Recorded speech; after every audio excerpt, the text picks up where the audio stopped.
Selamat malam Bapak Ibu Saudara sekalian, kita kembali lagi dalam renungan malam pada malam hari ini. Dan memulai renungan kita pada malam hari ini, mari kita memulainya dengan berdoa. Mari kita berdoa. Bapa yang baik, Bapa yang bertata dalam kerajaan surga, kembali kami datang kepadamu ya Allah, mengucap syukur atas segala berkat, kasih sayang dan penyertaan Tuhan dalam kehidupan kami. Terima kasih Tuhan untuk kesempatan bagi setiap kami untuk membaca merenungkan kebenaran firman-Mu. Berkatilah setiap kami ya Allah yang akan membaca dan merenungkan kebenaran firman-Mu. Agar kiranya apa yang boleh kami baca dan renungkan bersama, itu semua dapat kami lakukan dalam setiap langkah kehidupan beriman kami. Bersabdalah kepada kami ya Allah, karena kami anak-anak-Mu sudah sedia untuk mendengarkannya. Di dalam Kristus Yesus Tuhan yang adalah juru selamat kami yang hidup dan berdoa. Amin. Ibu bapak saudara sekalian, bacaan Alkitab kita pada malam hari ini diambil dari surat Paulus yang pertama kepada jemaat di Tesalonika. Pasalnya yang kedua, ayatnya yang ke-9 yang menyatakan, sebab kamu masih ingat, saudara-saudara, akan usaha dan jerih lelah kami, sementara kami bekerja siang malam, supaya jangan menjadi beban bagi siapapun juga di antara kamu. Kami memberitakan Injil Allah kepada kamu. Kamu adalah saksi. Demikian juga Allah, betapa saleh, adil, dan tak bercacatnya kami berlaku di antara kamu yang percaya. Demikianlah pembacaan Alkitab. Berbahagialah setiap kita yang membaca, merenungkan, dan juga melakukan firman Tuhan dan setiap langkah kehidupan beriman kita. Hosiana. Ya, ibu bapak saudara sekalian, dari renungan kita, dari pembacaan Alkitab kita pada malam hari ini, kita mau berbicara atau kita mau memulainya dengan sebuah refleksi begini. Ketika seseorang dikatakan mandiri, ketika seseorang dikatakan dewasa, maka dia kemudian mampu untuk membiayai, untuk kemudian secara sendiri bekerja, dia mampu mengurus segala sesuatunya sendiri.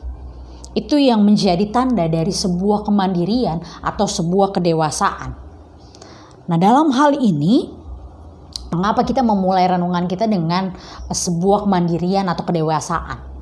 Karena bagi Paulus, ketika dia mau melayani jemaat Tuhan, maka kemandirian, maka kedewasaan itu hendaknya dimiliki oleh seorang pelayan Tuhan. Oleh seorang yang mau mengatakan bahwa dia mau melayani Allah.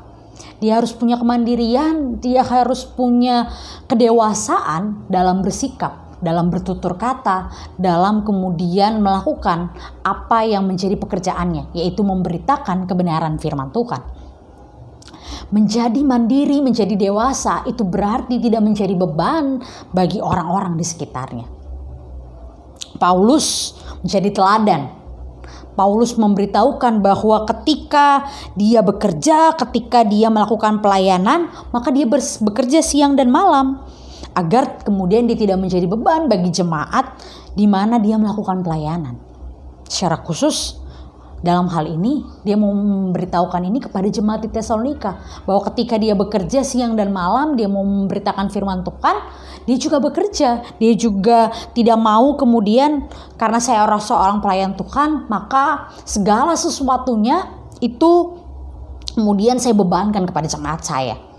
Tidak itu yang kemudian diteladani oleh Paulus. Tidak itu yang kemudian dilakukan oleh Paulus. Tapi Paulus mau mengingatkan bahwa ketika ia menjadi seorang pelayan Tuhan, dia tidak kemudian mau menjadi beban.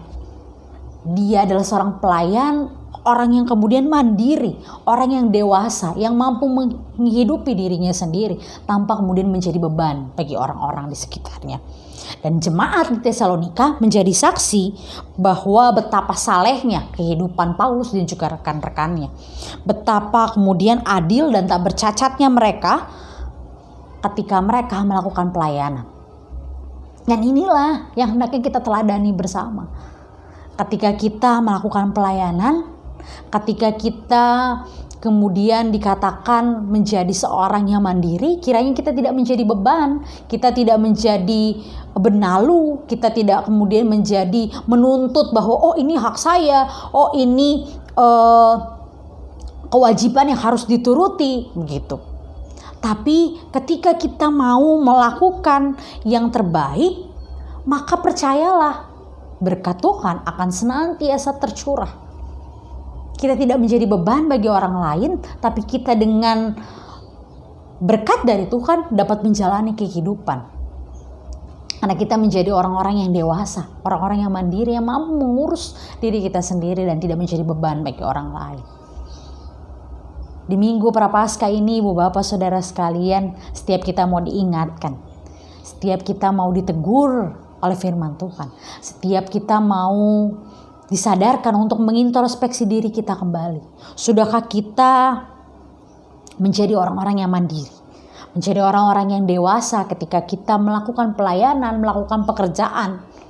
Tidak kemudian hanya menuntut kewajiban, tidak hanya kemudian menuntut hak saja, tapi melakukan yang terbaik. Kita melakukan yang terbaik karena kita adalah manusia-manusia yang dewasa secara iman, orang-orang yang telah mandiri. Dan ketika itu dapat kita lakukan, dapat kita aplikasikan dalam setiap langkah kehidupan beriman kita, maka itulah saatnya nama Tuhan dipuji dan dimuliakan dalam setiap perilaku kehidupan kita. Mari Ibu Bapak Saudara sekalian, kita meneladani apa yang dilakukan Paulus. Apa yang kemudian boleh disampaikan Paulus ini kiranya menyadarkan setiap kita dan mengingatkan kita untuk hari ini mengintrospeksi kembali diri kita. Bagaimanakah kita hari ini? Sudahkah kita tidak menjadi beban bagi orang-orang di sekitar kita? Dan mampu menjadi orang-orang yang dewasa, baik secara fisik, tapi juga secara mental, secara finansial, dan apapun itu. Agar kita tidak menjadi beban bagi orang-orang di sekitar kita, tapi menjadi berkat bagi setiap mereka. Tuhan memampukan setiap kita untuk menjadi dewasa dan mandiri, baik secara iman, mental, kesehatan, dan apapun aspek kehidupan kita. Selamat berkarya. Amin. Mari Ibu Bapak kita bersatu di dalam doa. Kita berdoa. Bapak yang baik, Bapak yang bertata dalam kerajaan surga, terima kasih Tuhan untuk firman-Mu pada malam hari ini yang boleh senantiasa mengingatkan setiap kami.